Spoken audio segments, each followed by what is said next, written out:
and also to turn people's video or ask them to turn their video on and to turn their microphone on. You can also turn their microphone off. Okay. It's just a control feature. Okay. In and out of the meeting, and also to turn people's video or ask them to turn their video on and to turn their microphone on. You can also turn their microphone off. Okay. It's just a control feature. All right. Okay, Chair. Thanks. And also to turn people's video or ask them to turn their video on and to turn their microphone on. You can also turn their microphone off. Okay. It's just a control feature. All right. Okay, Chair. Thanks. All right, Chair, you're good to go. Turn people's video. Okay, thank you.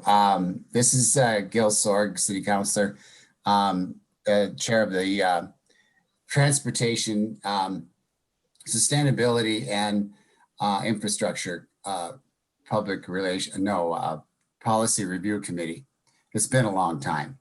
So I'm calling the meeting to order, and our first order of business is to give a conflict of interest statement. Is there anyone that has one? I hear none. I'll assume none. And then an acceptance of the agenda that we have for today. Move to approve. Okay, we'll accept the agenda as long as somebody moved it. Okay, good. There is only two counselors on the meeting just now. I texted Joanna just in case she forgot or could, would come. We have minutes for approval there. We have some minutes from June 9th. And so I'll take a motion to approve the minutes from the June 19th meeting. I was not present at that meeting, Councilor Sorg, so I will not move to approve them, but if somebody else would like to. I'm wondering if somebody else can. The only voting members are the city councilors. Sorry. Yeah. Okay, I will move to approve. You Okay. may, Councilor Sorg, you could do it by acclamation if you are okay Yes. with the meeting minutes. Yeah, okay. Well, we'll go ahead and do that then. Approve the minutes by acclamation. So the first item on the, for discussion that is, on the agenda are the applications for ex officio members. Who is in charge of that? Hello, Mr. Chair. This is Andy Hume, staff liaison for the TSI PRC. So I've been working on gathering up the applications. We have received, I believe, 4 applications. I sent them out to all of the groups that were identified in at the meeting from June 9th. So I'm waiting to hear back from a couple, but if this is not going to be a regular item on your agenda, but I just wanted to update you that we did send those out. We have received a few, and I will be forwarding them on to the 3 of you as the voting members, and then sending it on to the mayor for appointment. So I just wanted to give you a quick update on that. Mr. Chair, David Dolan for the record. Andy, don't send it to the counselors, send them to the city clerk. She will distribute them all to the entire council before the mayor makes the appointment. That's okay. We'll keep with the normal process. Perfect, sounds good. Oops. Thank you, So David. it was just an update, Mr. Chair. Good, okay. Do we have some names so far at all? Yes, so there'll be a representative from South Central Solid Waste. There'll be a representative from the New Mexico Energy and Minerals Natural Resources Group. That's right. And the other name is escaping me of somebody who submitted theirs. But I'll have, based on the direction given, I'll make sure that they get to you through the city clerk. Okay, thank you so much. That's great. So we'll go on to these histories of the various PRCs that we've had in the past, starting with the sustainability PRC. So Ms. LaRocque, would you like to give the history, or does somebody else have that assignment? No, I'm the secret bearer of all history of the PRC sustainability stuff. So Andy, are you going to, do you want me to open up the PowerPoint? This seems to be my question of the week. Nope, there should be a, let's see here. Let me. I mean, I have access to the folder, but you have the whole PR. Okay. Yeah, here we go. And we will get going. So yeah, so Mr. Chair, we're gonna go, we'll talk about sustainability, then infrastructure, then transportation. And just to set the stage, the purpose of this is, it's been a while since we've met. And of course, we have a couple of new counselors, so we just want to bring them up to speed on some of the items that we've already talked about and some of the actions that have already been taken. So with that, it's over to you, Lisa. Thanks. Very good, Andy. I just want to make one last comment. Yeah, if we don't know where we've been, we may not know where we're going to go. So this is very important. Thank you. Good morning, everyone. Councilor Sorg, Bencomo, and Vasquez. Nice to see you guys. I'm going to talk about the sustainability PRC.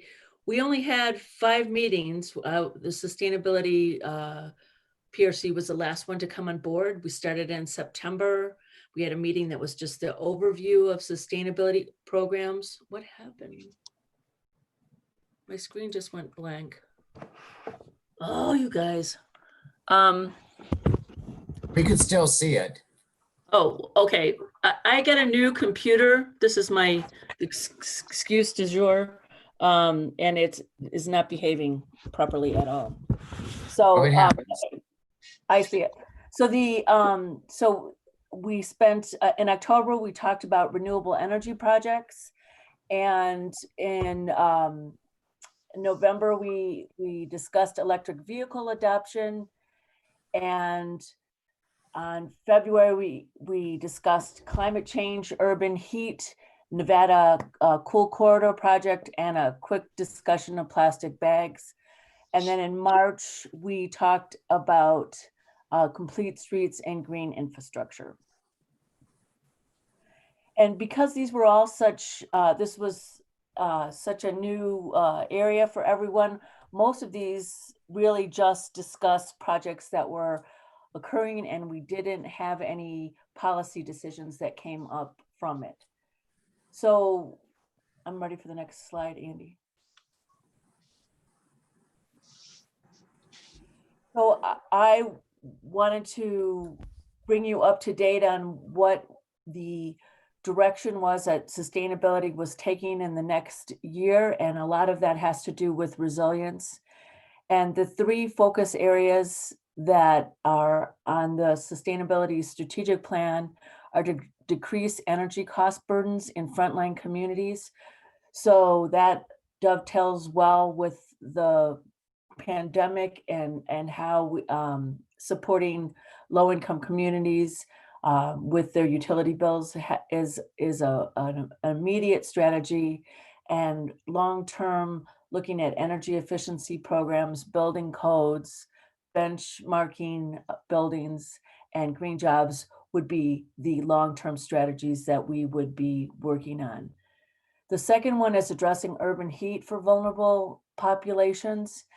We just did a study of the urban heat on July 10th. And we're going to work with NOAA, the National Oceanic and Atmospheric Administration, to do a tweet chat on the 6th, 2 days from now. It happens from 10 to 11. And if you want to, I can give you the handle of NOAA and some of the other hashtags that will bring that out. That's just my little service announcement. But relating to long-term strategies for urban heat, the areas that I feel that are important are trying to develop our tree canopy and working more on green infrastructure, green space, developing ecosystem services as best we can, like water filtration and other ecological strategies that would help make the work of utilities less demanding, and to consider arroyo protection. And the third area that I'll be working on more is an initiative to transition to initiate transitions to electric vehicles. So working on EV chargers, rebates, the city fleet, and affordable EV car sharing programs. So those are the areas that complement the work that sustainability is doing and that would benefit from policy strategies that the PRC could put forward. Okay, thank you, Lisa. And with that, we'll transition over to infrastructure, and I'll let Adrienne take the lead on going through some of the topics they've discussed and actions they've taken. Great, thank you, Andy. I'm Adrienne Widmer. I'm the Deputy Director for Water for Utilities. And for the infrastructure PRC, we had quite a few previous topics, as you can see. Parks came in and talked about their development plan. They talked about their master plan. In addition to that, the active transportation plan was discussed. There was a discussion on the fiber optic master plan. There was interest in the Wi-Fi broadband. We talked about sewer hookup ordinances. There was a lot of discussion on the 1986 annexation history and the roadway cost estimates associated with those. And what's also associated with that would be the East Mesa roadways. The facility maintenance plan was discussed in detail. And then we did some kind of interesting discussions that had to do with permeable pavement, the alleyway maintenance. And then there was David Maestas came in and talked about how infrastructure development occurred. That included the traffic signal agreements and other infrastructure. And then there was discussion on the painting of no parking areas. And then the capital improvement was updated for the members. Next slide, please, Andy. Now, the previous actions of the infrastructure PRC included in September, the sewer hookup ordinance was to be sent over to the Las Cruces Utilities Board for recommendation to council. That did pass. We also, on the actions, included septic tank removal projects in the future for legislative requests. As many of you probably know, that those have been showing up and been approved to move forward, and then we get funding, although we are unsure of how that's going to work going forward. In December of 18, it was decided that the landscape medium policy should go to council, the restroom in parks policy to go to council, and a tree policy to go to council. Then in March of 2019, the facility maintenance plan update, it was decided for that also to go to schedule. With that, I will pass it back over to Andy. Thank you both for those updates on sustainability and infrastructure. And we will transition over to the transportation PRC for just a few minutes. As you can see, a theme through all of these is all three of these are very big topics. There's a lot of meat to them, but there's also connective tissue between all three of these. So when we talk about things like roads and streets and how those things are connected, they certainly go hand in glove with some of the things that Lisa and Adrienne have already mentioned. And as you can see, the wide range of topics that we've looked at, certainly walking and bicycling. We've looked at transit, both on the local level as well as the regional level. We've looked at, of course, at roadways and automobile traffic and how those are facilitated in our area. And then we've looked at some specialty items. For instance, we had a presentation on how hospital zones are identified and signed and so on in our area. We also had we looked at things like transit-oriented development, which is, how do we mix where we live, our housing and those things like that with a robust transit system. And then, of course, we have airport operations, which in the interest of full disclosure, I am the airport administrator. Just I didn't mention that when I first started. So so those, again, wide-ranging topics that we looked at throughout our existence as the Transportation PRC. And then here's some actions that we took in December of 2018 after getting a very thorough update on some of the road runners, some of our local transit issues. There was a support and review of the transit tariff and the senior program fares. And so the PRC at that time voted to support that going forward to City Council. Also, in February, there was a recommendation that was made to follow the federal, state, and local practices regarding the creation of special speed zones. And that was sort of out of the development of our discussion of the hospital speed zone in particular. And then we had our a recommendation that came out to continue to support the South Central Regional Transit District and perhaps even expand support. Councilor Sorg, I know you were there in our transportation PRC meetings, and some of these were really key topics, key actions that went from the PRC to City Council, which is really the focus of the purpose of what we're trying to accomplish. So that's just a brief history sort of what we have discussed in separate groups.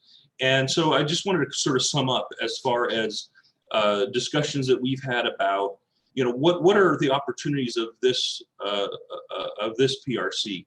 Certainly, Elevate Las Cruces, implementing Elevate Las Cruces is a key opportunity.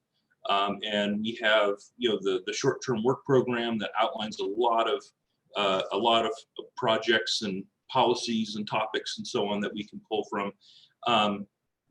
Also, one of the things that I know that Adrienne and Lisa and I have talked about, and we want to make sure to share with you all, is exploring the connective tissues, as I mentioned before, between these three.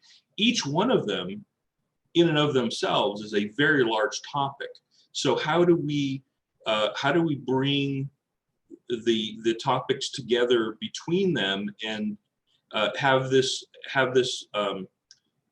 I put in here this no silos approach. We're not just looking at transportation, we're looking at a transportation topic across, and how does it benefit across all three of these, just as an example.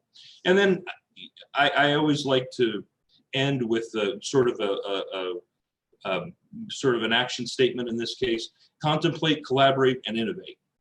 And that really is the opportunity that's before us. And I look forward to doing that. I know in talking with Lisa and Adrienne, we're all looking forward to working with you on this. And thank you very much, Mr. Chair. We'll stand by for any questions. Well, thank you, Andy. That was excellent. You gave us a good summary of what we've done in the past. And I especially like your last slide here, where you're talking about connections between the different things with no silos and so forth. And of course, we want to contemplate, we want to collaborate and innovate. Very good. Does anybody have any questions concerning any one of these three topics?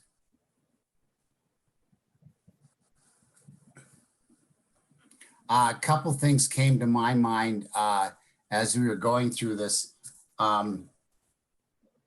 things we kind of left hanging in the air. And then, of course, when we had the pandemic hit us, a lot of things are put in the back burner. But some of the things that we were trying to get into, one of them, which is what I was kind of interested in getting going on, plastic and overall trash reduction. It's going to be hard right now. I understand that. It's going to be hard to do anything major or anything, try to do that. But I would like to see us work on a policy in the going distant future, if not, you know. So, and then the future discussion comes up. I'll save what I wanted to say about that. So Councilor Bencomo, have the floor. Thanks, Councilor Sorg. I just wanted to make sure, thank you all for that presentation and for briefing me up to date. I was part of the sustainability PRC back then, and so I had attended a couple of those meetings, but I just want to make sure, I feel like I had personally provided a list of issue priorities or policy priorities the last time we met. So I just want to make sure that those were, trying to look for my notes. I don't want to be repetitive, but I'm just trying to make sure that those don't get lost in the history of it all, right? And making sure that I think it's important that we revisit the things that, as Councilor Sorg said, were left up in the air. That's sort of how we're approaching the other PRC, the Housing Committee, in terms of what was sort of left behind that really needed to get pushed through. But I had provided a list of important issue priorities last time we met. And so I want to make sure that, because to me, those felt critically important. I'm trying to find my list, but I don't know, did anybody else take notes? Andy, do you remember any of those things I mentioned? Councilor Bencomo, I did not receive that list, but what I'll do is I'll go back through the minutes and pull those items out of there. If you do find those and want to shoot me an email real quick, we can definitely put those in the future discussion list. No, I found it. Okay. We talked about plastic bag ban, a plan to make transportation fare free permanently. And then I had brought up Burn Lake and Burn Lake improvements.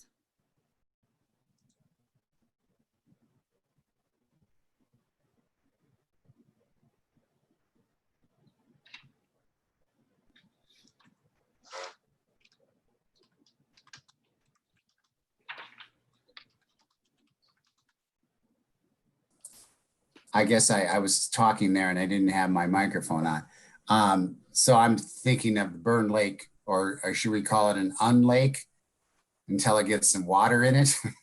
What were you thinking, Councilor Bencomo, of doing with Burn Lake? What improvements? I mean, I know that there's a master plan for Burn Lake, and it's a great plan, and I wonder what we need to do to push it forward. It's District 4 doesn't have a whole lot of parks, and this particular one brings up a lot of nostalgia for people.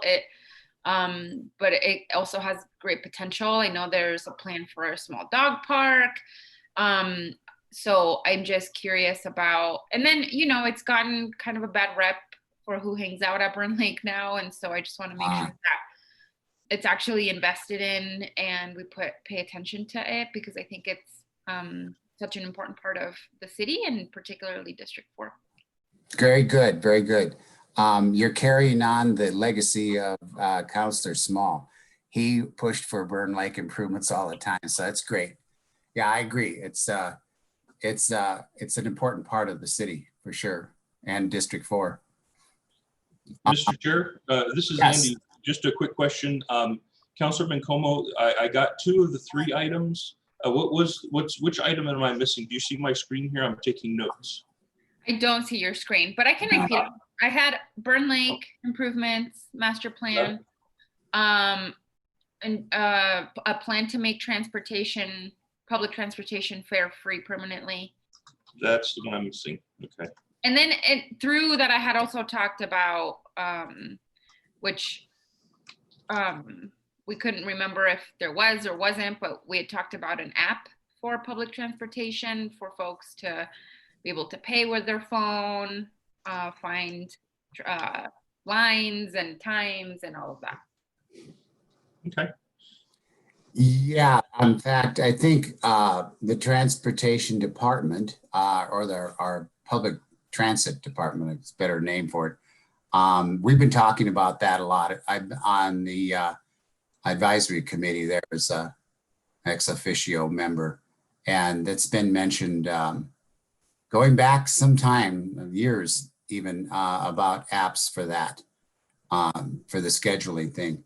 I can't remember exactly where we are in that. There's another committee that hasn't met for a long time too, partly because the members that are in the public that are on that committee, we can't seem to get a quorum. And so sometimes it is, but it doesn't seem to. Last time we met earlier this year, there wasn't a quorum then, I know. We just kind of just some general discussion for things like free fares and so forth. So yeah, it's been talked about. I think we need to get Mike Bartholomew, maybe ask him to give us an update on that in the next committee meeting. How's that sound? Mr. Chair, this is Andy Hume. Absolutely. We have this list we'll be adding to the future discussion items, the ones that we just have been talking about here. And we can make sure that Mr. Bartholomew or whoever else is the subject matter expert on these will be here, and they'll be able to go into more detail on them. Okay, great. That's awesome.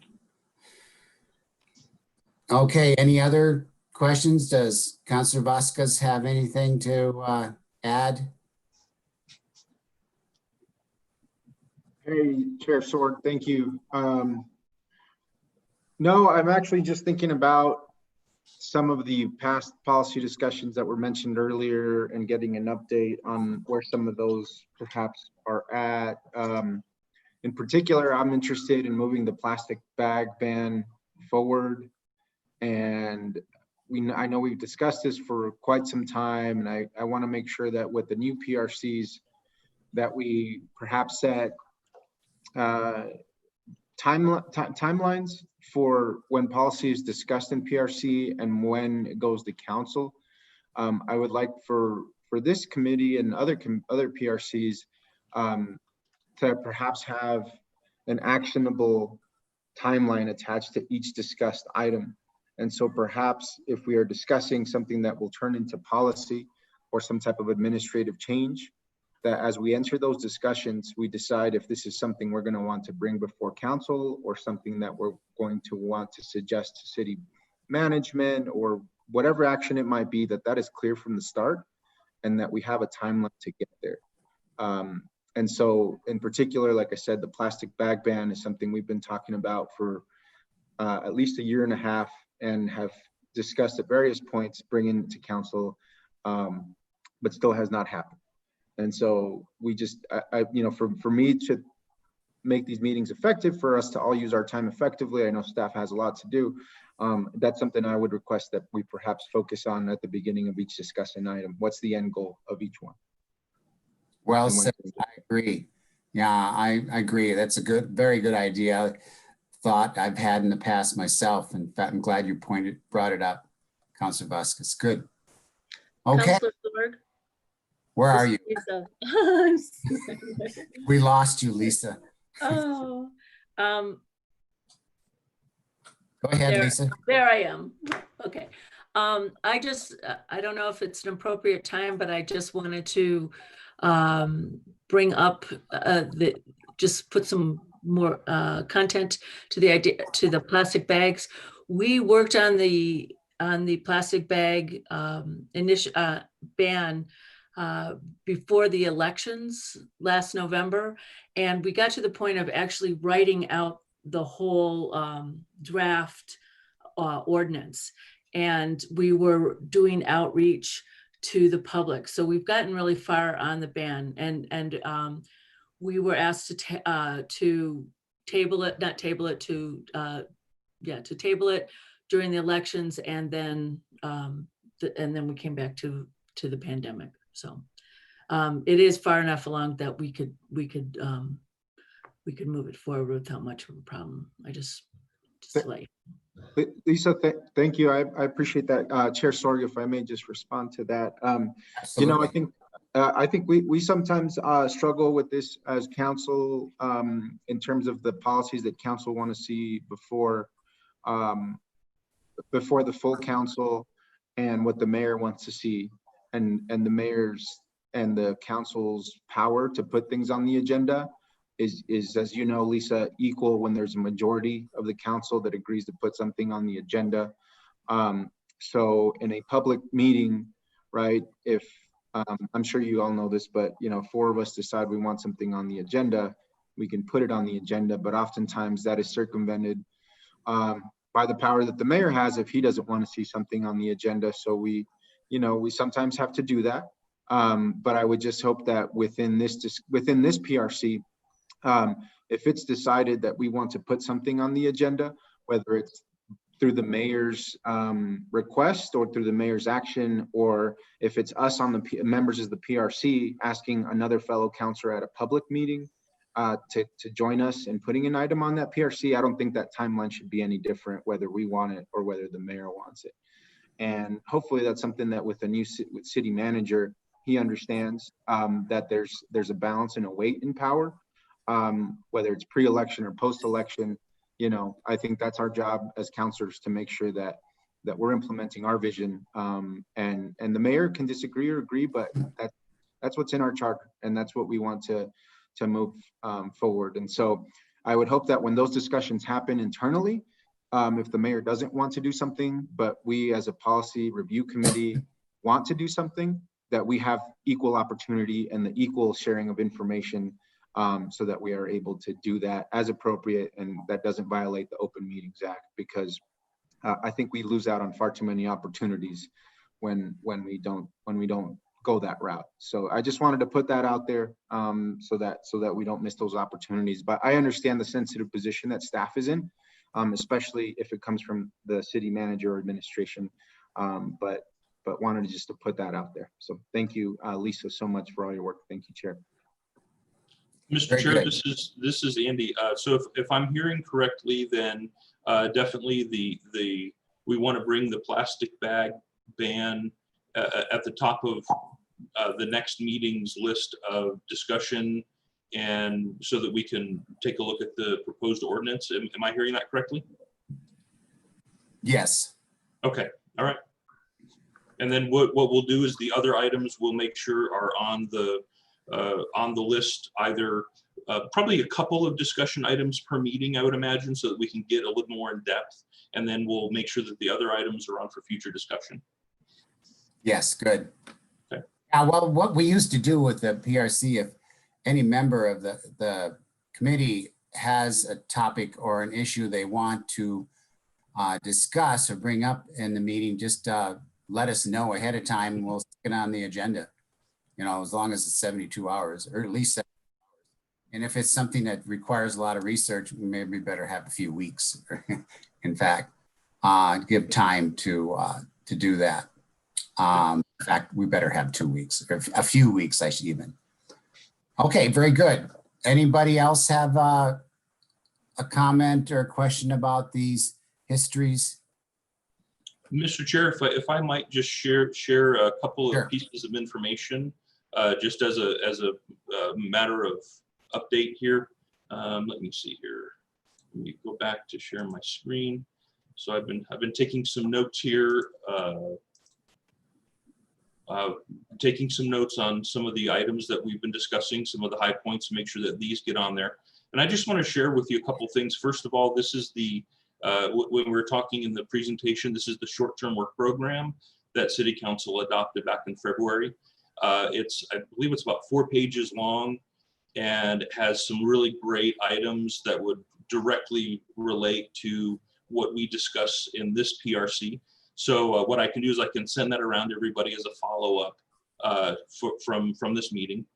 And the other thing I want to share with you is this really interesting publication. I'm not sure if everyone is familiar with the group Strong Towns, but this is a great, they call it the Local Leaders Toolkit.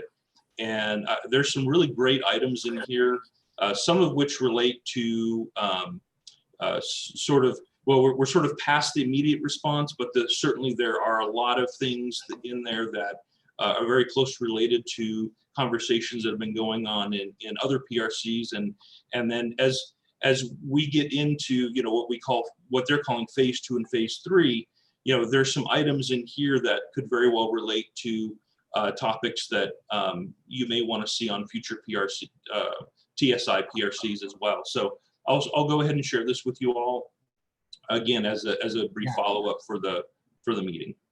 Yeah, thank you, Andy. I'm glad you brought that up because Strong Towns did have a webinar. I think we called it webinar back in April, May that I saw, and also the toolkit that you're just showing here. I shared that with the mayor for one, but I think I shared it with a digital copy with the rest of the council. But yeah, let's bring it back up because those are good points in there that good things to be thinking about and working on. Sure. Thank you for doing that, Andrew. That's perfect. And then of course the comp plan, the short-term, what do you call them? Actions? Yeah, work plan. Mm-hmm. Work plan, yes. Yeah. Those work plan, that's something we need to go to. I wish I had a copy in my home here. I think I left it all in the city, in the office at City Hall. I've got a whole bunch of other stuff, but that's the one thing I don't have with me. I'll have to see if I can't get that for the next meeting to have it handy. And you got the 4 pages separated from the whole book? Yes, sir. Yes. Yeah, maybe that'd be easier than just forward that onto us too. Okay. Very Well, with good. that, Mr. Chair, we staff doesn't have any more items under discussion. If you all have any more questions, we can do that. But our presentations and discussion are done. Yes. Well, let's move on to the future discussion item number 6. 6A. There's no B, but anyway, New Mexico Green Building Codes. Lisa LaRocque knows as well as I do with the Coalition for Sustainability Cities in New Mexico. We had a meeting and these green building codes was brought up. And turns out both Santa Fe and Albuquerque is moving on that. I can't remember how far. I think Santa Fe is moving a lot, if I recall right. Lisa, you can correct me on this, but there's a person that can bring to the city council. We can bring him to the city council and have him explain these green building codes. So Lisa, could you explain some more about that, please? Councilor Surge, I'd be happy to help. The Coalition of Sustainable Communities, New Mexico, has many initiatives, one of which is related to building codes. There is a lot of work that's being done on the International Energy Conservation Code as one of the topics, and which is being updated to the 2018 standards for the state, and they're in discussion right now. And there are additional codes that are called stretch codes that make the IECC stronger. And then there's a whole other set of codes which are green building codes, and they're separate and deal with sustainable building. And these, you're right, Councilor, the city of Santa Fe has worked on that for a long time. And the people who initiated that are no longer with Santa Fe. the city of Santa Fe, but are still professionally in the field. And it was recommended if we had anyone come and talk to us via Zoom, that that Catherine Mortimer, who used to work for the city, was the one who initiated the program and would be best to talk to us if we wanted to learn more about the IECC programs. There are two people from the Coalition of Sustainable Communities, Ken Hughes, who used to work in energy for the state, for NRAD, New Mexico Energy, Minerals and Natural Resources, and Christian Casillas, who's an expert in that area, are also available. So there's two different codes that we were discussing at the meeting that you referred to. Yeah. Green building is the, the jewel, and the IECC, the International Energy Conservation Codes, are something that the state will adopt and that we will follow as an extension. And those can be stretched and made even more vigorous, is what is the expression that's used. So it just depends if you want to start from the updates or go all the way to the green codes. Okay. Well, with the agreement of Councilor Bencoma and Councilor Vasquez, let's proceed on that and just have a presentation so we get an understanding what all the green code mean what they mean. So can be arranged at one of the next two meetings to have that presentation? I see a nod from Mr. Hume. Yeah, Mr. Chair, this is Andy.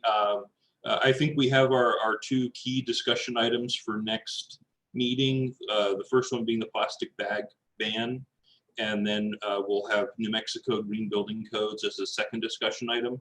And then I'll work with Ms. LaRocque on making sure that the subject matter experts on that are available to participate. Okay, Adrienne, you have a comment or you want to make? I just wanted to make sure that you had also talked about asking Mike Bartholomew to do the update on the public transportation. So I don't know if you wanted it this next go around or after that. What say you, Councilor Bencomo? Yeah, I mean, I would definitely like to hear an update from Mr. Bartholomew. Is that going to be the next meeting a little too busy? Andy? I'm sorry, what were the two main topics for next week? The plastic bag ban and the New Mexico green building codes. And if we need to shift transit and swap that with the green building codes, we can do that if that's the preference of the board. What do you think, Councilor? What would you like? Yeah, I mean, I would like to hear more about public transportation. Okay. I'm looking at through the lens of what, I think building codes is good. And for the long term, it's an important conversation we need to have. And I'm also thinking about what's going to make the greatest impact for people now. Sure. Good call. But we could still do that in October. The building code. Yeah. All right. Anything more, Adrienne? Did you have more to say? No, sir, I was done. I don't know how to. Oh, here's the little lower hand. Sorry. What a door. Got it. Thank you. Yeah, there's all these little knobs and icons all over these Zoom meetings. You got to remember how to. Yeah, I have to say something. I still am not real comfortable meeting like this, but it seems like the city council meetings run pretty well. But I don't have a problem with them. But these committee meetings, it's just, I just wish we could all be together in the same room. Dang it! We will someday, though. So anyway, anything, other comments? Open up the meeting to any comments about it. Councilor Bencomo?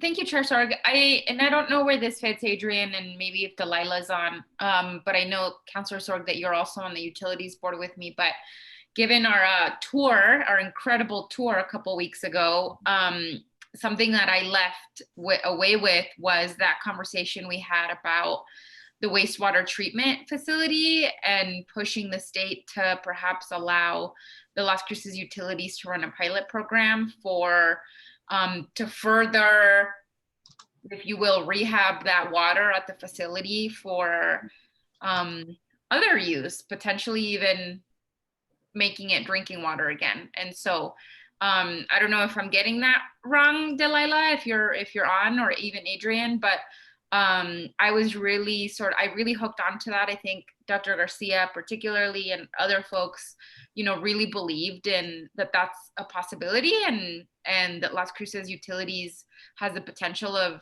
doing that responsibly. And so I'd love to explore what that could look like as we head into the legislative session, especially.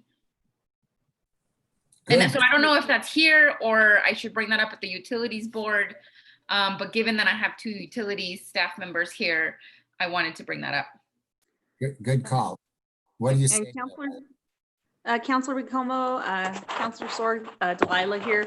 I think that's a great suggestion. And actually, I think this PRC would be a perfect place to address it because it is legislative lobbying and it will take us efforts on the legislative side to change those regulations. And so and just as a quick brief reminder, as Councilor Bencomo mentioned, we can get water pretty darn clean, but we can't discharge it anywhere or even reuse it for drinking water. There's a lot of limitations on discharge permit regulations, as well as even using reclaimed water for agricultural purposes. And ideally, we'd like to be able to drink it again, or even just inject it back into our aquifer. And I think that's the biggest one we need to look at. And that's a great topic to explore with this committee, because we can talk about maybe changing some efforts to do better injection back into the aquifer, or even more options for reclamation discharge and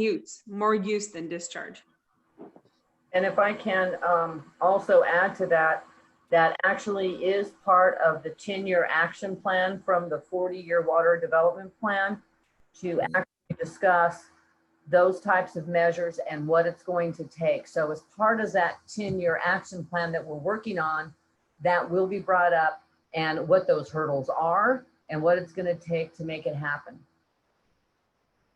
Yeah, thank you both for that explanation. You did it much better than I could have. And so I'm glad that I'm glad I brought it up, and that this potentially could be a future discussion as well. I'm glad you brought it up too. I learned so much from that tour. I honestly left with like my brain on fire on all the things that we can do. Yes, and of course. honestly, they're not my ideas. They're like Delilah's ideas and utility staff, but I left on fire about it. So yes. Oh, seeing how the whole operation, the whole city's operation operates, see how it's done, really gives you a lot of insights. Yeah. Okay. So any other comments? Last call. Hearing none, I'll accept an adjournment here without objection. So moved. So moved. Okay, very good. So without objection, we will adjourn for this time. And until next time. Well, by the way, when would the next meeting be, Andy? Mr. Chair, if the first Tuesday of the month at 8:30 still works for everybody, we were going to, I think, give it a try today. If that works, then we can continue it on that first Tuesday at 8:30. Okay. If there's another option that works better, please let me know and we can adjust. Okay. Okay, let us know. Let Andy know, I should say. That's great. Will you send a calendar invite sooner, Andy? Yes, ma'am. I will do that. Yep. Yeah, or at least a week maybe. Okay, thank you. Thank you everybody for being in the meeting today. We did well. Yep. Bye-bye. Thank you, Joe.